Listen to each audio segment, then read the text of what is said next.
자, 지금까지 피부 케어를 위해서 깨끗하게 씻고 뿌리고 바르는 것까지 다 해봤는데요. 여기에 전문가의 도움을 받아보면 더 좋겠죠? 맞습니다. 안 그래도 그 트렌드에 민감한 저희 정보통에 의하면요.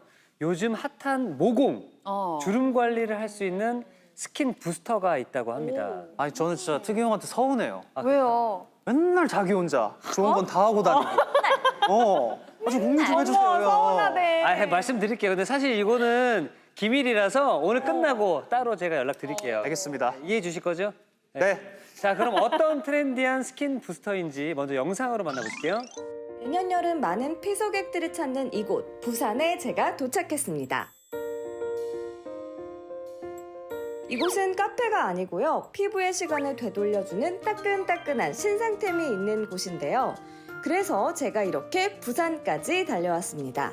이렇게 바닷가 바람도 쐬고 피부 관리까지 제대로 즐겨보도록 하겠습니다. 피부의 볼륨을 채워주면서 모공 관리까지 해주실 백인엽 원장님을 소개합니다.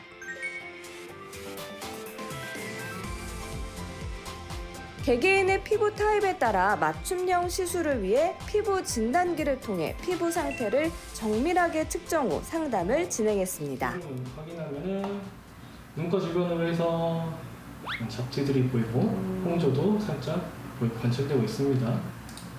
네, 그럼 지금 제 피부 상태에서 받으면 좋은 시술은 어떤 게 있을까요? 민감하고 예민한 피부에도 부담 없이 시술할 수 있고 시술 후에도 일상생활이 바로 가능한 약물 주입기와 PDO 필러입니다. 에어 약물 주입기 PDO 필러 이거 어떤 시술이죠? 에어 약물 주입기는 먼저 두 가지 핸드피스가 있는데요.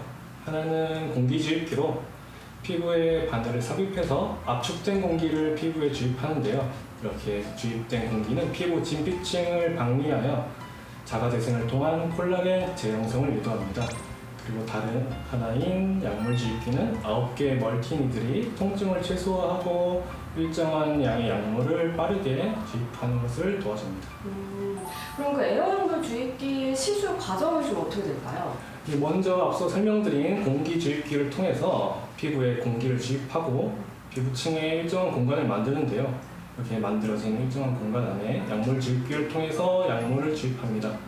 이러한 시술 과정을 거치면은 일정한 공간에 일정한 양의 약물이 일정한 간격으로 주입되기 때문에 시술 후에 울퉁불퉁한 피부 요철이나 아니면 붓기가 최소화됩니다. 그러면은 이 에어 약물 주입기랑 PDO 필러를 같이 사용하면 더 좋은 시너지 효과가 나겠네요. 네, 물론입니다. 이 공기 주입기로 피부를 방류하는 것만으로도 콜라겐 형성을 유도하는데 그 위에 PDO 필러를 주입하게 된다면 더 강력하게 콜라겐 형성을 유도합니다. 근데 이게 100, 200 이렇게 두 가지 종류가 있던데 차이점이 있을까요?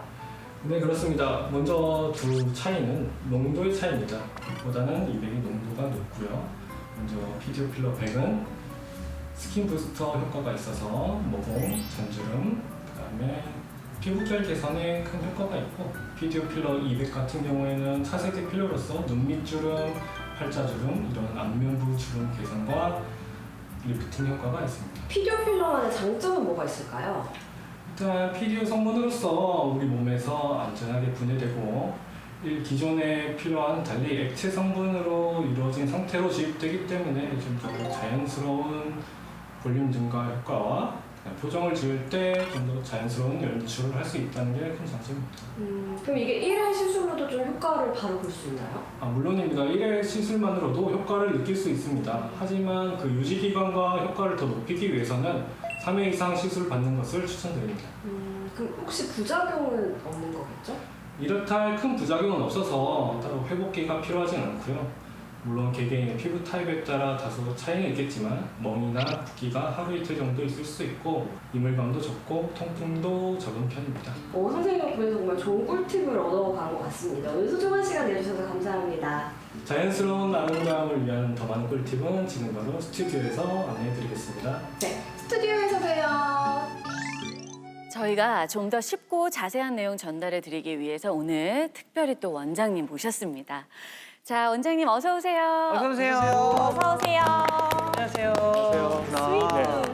자, 저희가 우리 뷰티 패밀리들 대신해서 궁금한 점들 몇 가지 뽑아봤습니다. 자, 피부에 관심 있는 사람이라면 사실 원장님 이 누구나 주름이나 모공에 대해서 고민 많잖아요. 근데 이 고민을 조금 뭐 간편하고 좀 손쉽게 해결할 수 있는 방법이 뭐가 있을까요? 이번에 소개해드릴 시술은 에어 약물 주입기와 PDO 성분의 필러입니다. 민감하고 예민한 피부에도 부담 없이 받을 수 있고 시술 후에 바로 일상생활이 가능해서 많은 분들이 선호하는 시술입니다. 근데 저희가 PDO 필러라는 게 생소해서요. 정확히 어떤 건가요? 흔히 실리프팅에 사용되는 성분이 바로 PDO 성분인데요. 이 한 병에 수백 가닥의 PDO 실과 맞먹는 용량의 고분자 파우더 형태로 농축되어 있는데요. 여기에 피부에 주입하기 전에 멸균 중진수를 넣어서 녹인 후 피부에 주입하게 됩니다. 그러면 일반 필러와는 어떤 차이점이 있는 거예요? 네, 기존의 히알루로산 필러 또는 반영구 필러는 아무래도 점성이 높기 때문에 주입 후에 이물감이 있을 수 있고 특히 필러가 이동을 할 수 있는데 PDO 필러는 액체 형태로 주입되기 때문에 이물감과 통증이 적은 편입니다. 또 기존의 필러는 결절이나 유과종 등의 부작용이 존재하지만 PDO 필러는 체내에서 생분해성이 뛰어나 이러한 부작용이 거의 없습니다. 이걸 했습니다, 원장님. 네. 그러면 이제 일상생활을 하는데 며칠 정도를 지내야 될까요? 시술 후에 바로 일상생활이 가능한 부분입니다. 좋다. 근데 아무리 좋다고 해도 무조건 다 받는다고 좋은 건 아니죠. 네, 물론입니다. 시술 좋다고 해서 모든 시술 다 받는 것은 당연히 좋지 않고 현재 자신의 피부 상태에 따라서 뭐 예를 들면 지성인지 건성인지 아니면 모공이나 잔주름이 문제인지 색소나 이런 잡티가 문제인지 그런 것을 하나하나 따져가면서 본인에게 가장 잘 맞는 스킨 부스터를 선택해서 시술을 진행하는 것이 가장 좋습니다. 네. 아니 이렇게 시술을 받는 것도 좋지만 그 평소에 습관이 중요하잖아요. 그 평소에 주름을 좀 생기지 않게 하는 생활 습관 같은 게 좀 있을까요? 중요하죠. 아, 이거 잘 들어야 돼. 네, 먼저 첫째로 과도하게 표정을 짓지 않는 게 중요합니다. 흔히 자주 인상을 쓰거나 찡그리거나 이렇게 경리 씨예요. 나 같아. 나도 그래. 아, 그래요? 네, 과도하게 안면부 근육을 사용하게 되면은 이런 주름이 더 깊어질 수 있습니다. 두 번째로 자외선 차단이 중요합니다. 자외선 차단. 맞아. 자외선은 세포 기능도 떨어뜨릴 뿐만 아니라 피부 진피층의 콜라겐을 파괴하기 때문에 주름을 좀 더 만들어내기 때문입니다. 예방하려면 선크림 잘 발라야겠다. 세 번째는 주변 환경을 건조하지 않게 하는 것입니다. 실내 생활을 할 때는 가습기를 이용해야 할 것이고 그 외에 수분크림이나 마스크팩, 미스트 등을 사용해서 피부에 수분 공급을 자주 해주는 것도 좋은 방법입니다. 뿐만 아니라 물을 자주 마시는 것과 콜라겐이 풍부한 음식, 비타민 C, 비타민 E가 풍부한 과일이나 채소를 먹는 것도 도움이 되겠습니다. 사실 이런 이야기들은 우리가 정말 많이 들었는데 맞아요. 지키기가 참 어려운 것 같아요. 맞습니다. 맞아요. 그래서 이제 습관이 중요하죠. 네. 사실 많이 웃고 이런 게 더 좋겠죠? 원장님 생활 습관으로. 네, 물론입니다. 그렇죠? 네, 무엇이든 간에 꾸준한 노력이 정말 필요한 법입니다. 자, 오늘 다른 것보다 제일 중요한 건 아름다움을 위해서는 본인 피부에 맞는 시술을 하는 게 가장 중요하다는 거 우리 뷰티 패밀리들 기억해 주시고요. 네. 원장님 오늘 다시 한번 와주셔서 감사드립니다. 감사합니다. 감사합니다. 감사합니다.